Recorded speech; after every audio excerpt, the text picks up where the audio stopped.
Xi has said that he will invade Taiwan by 2027. How serious do you think he is? We've come a long way in making Taiwan also a land of the free. And no person or no country is too small to deserve freedom. YouTubers with 300,000, at least 300,000 subscribers to come over and spread their propaganda. I did not get an invitation, and I have not Yeah, gone. they didn't invite me. I wonder why. As you can see, Uncle Topher has once again made his trip up to Taipei, which means that we have some maybe more serious topics to talk about today. But before we get into the main purpose of why Topher is up here in Taipei this time, I just wanted to check, how have you been since last time we spoke with Tony? Yeah. And how have Taiwan been since last time? I've been pretty good. Yeah. Personally, I think Taiwan is doing really well. Also, the Trump presidency has been a very intense 6 months, hasn't it? I think more has happened in these 6 months than happened in the entire Biden administration. I just want to check, because last time you were here with Tony, both of you kind of agreed on that if Trump would become president, the only thing we can know for sure is that we will not know what was going to happen. Well, we were right about that, weren't we? Now, 6 months into his presidency, is it as you imagine it to be, or where are we compared to how you imagine it to be like a year ago? I have to make a disclaimer that I personally don't really like Trump very much as a person, as an individual, okay? I've never voted for him. However, objectively speaking, I think that his presidency has been wildly successful so far, just beyond whatever I would have imagined. So shockingly good. So even though, like, as a person, the way he presents himself, I'm not a fan, I have to say I'm very impressed with how he has conducted things. When he did his Liberation Day tariffs, when he announced those rates and he had that chart, and Taiwan was at, I think, 32%, and other countries were also really high. The bickering with China happened, and they shot up to 150%. First, the headlines were all, oh, this is going to cause a recession. Oh, this is going to be terrible. In 6 months, we're going to have a recession. This is awful. Well, it's been 6 months. The NASDAQ is at an all-time high. So, no, the recession didn't happen. And there has been more foreign investment pledged and poured into the United States than any other time in history. So far, it seems like it's working. Taiwan was one of the first countries to enter these talks, and I think it's going to end up pretty well. I think there's going to be a stronger mutual relationship between the U.S. and Taiwan, which is good for both countries. I've noticed that China, although they have had some increased activities at some times, especially in this past 2 weeks as the Taiwan's recall vote is getting ramped up and the U.S. bombing actions against Iran happened, that a lot of increased flights have had, we've seen a big increase in the number of Chinese Air Force flights in the Taiwan Strait, but they have not conducted a named exercise. Trump said, hey, you do another Operation Joint Sword when I'm president, and your tariff rates are going to jump up to 200% overnight. And guess what has not happened? There has not been another named Operation Joint Sword. It hasn't happened. So I think at least the CCP and the PLA are taking him seriously at his word, which I think is a good idea, because everything he said he is going to do, he has done, at least in some capacity. Okay, so the reason for why I invited Uncle Topher here, other than to see his beautiful face once more, was because recently I saw a very interesting interview on YouTube between an American ex-Navy SEAL, who is also a CIA contractor, I believe. Yeah, Sean Ryan. Sean Ryan interviewed Vice President of Taiwan, Xiaobi Kim. And to me, I was very impressed by this entire interview for multiple reasons. Main one being, I think this is the first time I see an official Taiwanese politician or like leader having an interview in English, but on YouTube for mainstream people that is not BBC interview or CNN answer me these direct questions. This was over a 1 hour interview with a YouTube podcaster? Well, Sean Ryan's podcast is one of the most popular in the world. It's right up there. It's consistently in the top 5. I think it's a really good idea for her to do that. I think she did a great job, knocked it out of the park. Amazing job. And for someone like me as well, like although I have lived in Taiwan for like 14 years, I would never watch an interview like this in Chinese.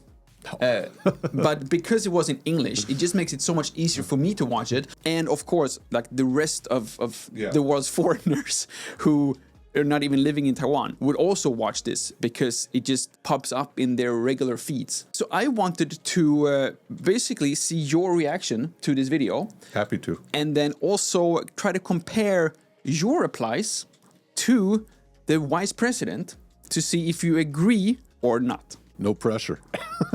She has said that he will invade Taiwan by 2027. How serious do you think he is? Everything we are doing is to prevent a conflict from happening, whether it is 2027 or before that or beyond that. We seek to maintain the status quo. But before we hear from Uncle Topher himself regarding Taiwan's security, I quickly wanted to mention how we all can improve our own online security, even here in the middle of our living room. And that is all thanks to the sponsor of today's video, NordVPN.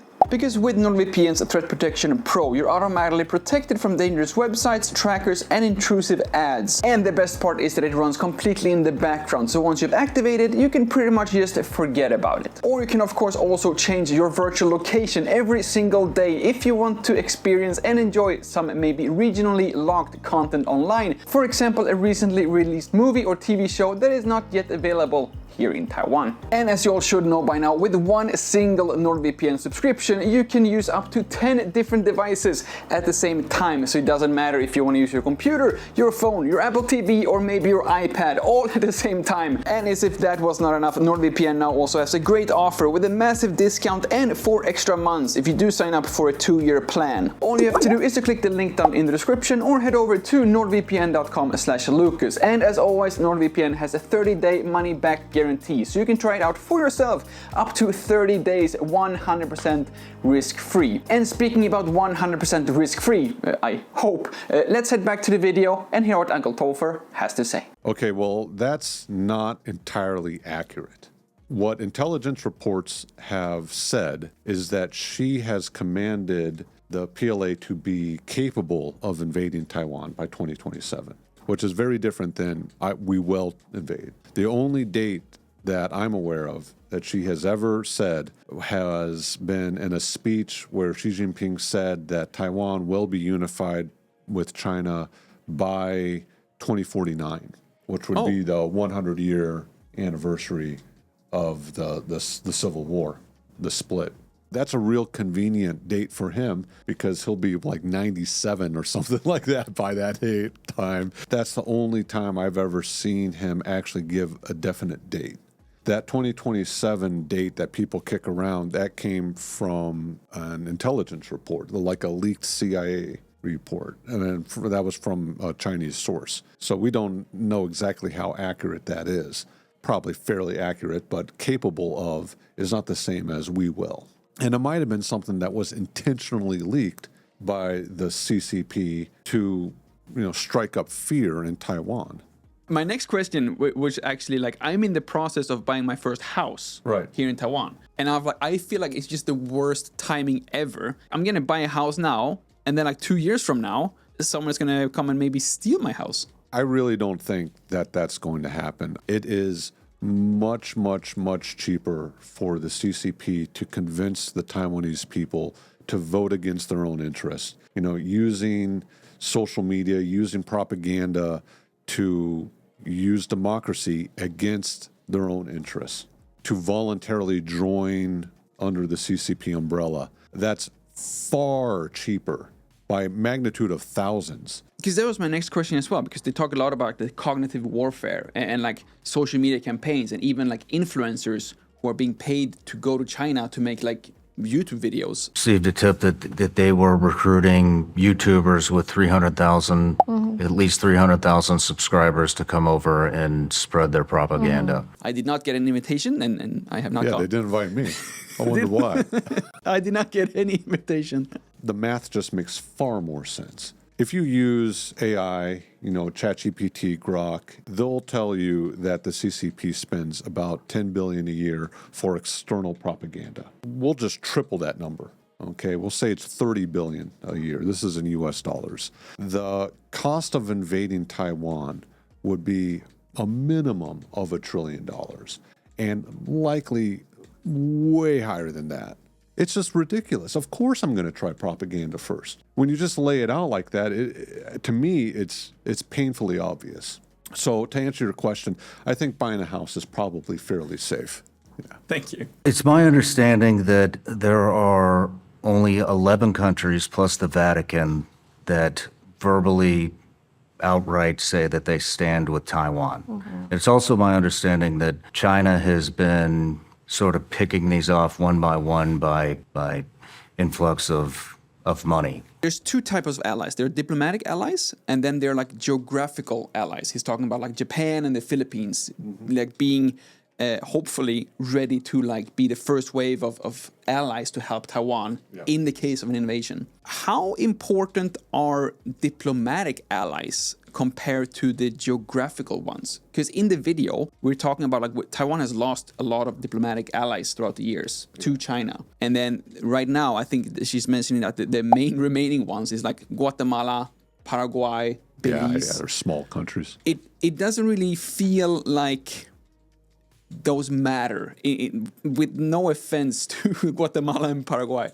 But how important is that diplomacy compared to being best friends with Japan and Philippines? These are countries that recognize Taiwan as a sovereign nation, and I think they matter far less than economic allies, which Taiwan has a lot of. And like you said, geographical allies, which Taiwan also has a lot of. So, China's not just bullying Taiwan. The CCP is also being bullies to all of its neighbors, The only exception is maybe Russia. I would even say they're being bullies to North Korea.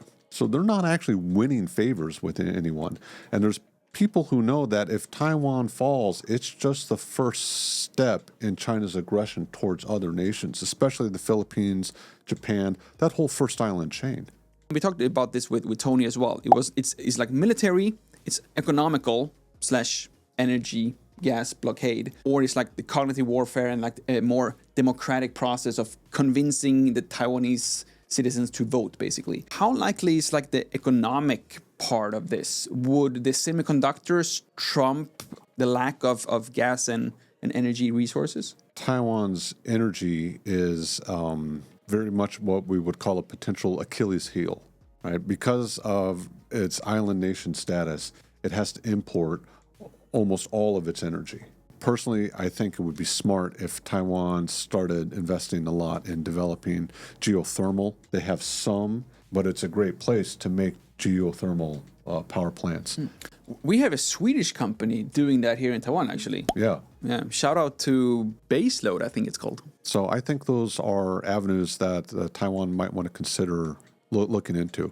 Sean made a note about how China does invade Taiwan. They gain control of world technology that other people wouldn't have. And I don't think that's quite correct. You see, the supply chain involving semiconductor manufacturing, advanced semiconductor manufacturing, is so absurdly complex. It's thousands of companies making specialty products with trade secrets just to make these small, high-end chips.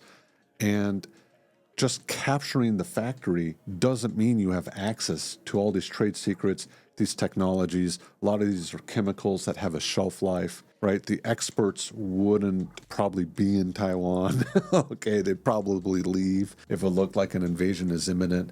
So China taking Taiwan by force doesn't mean that they get access to this technology.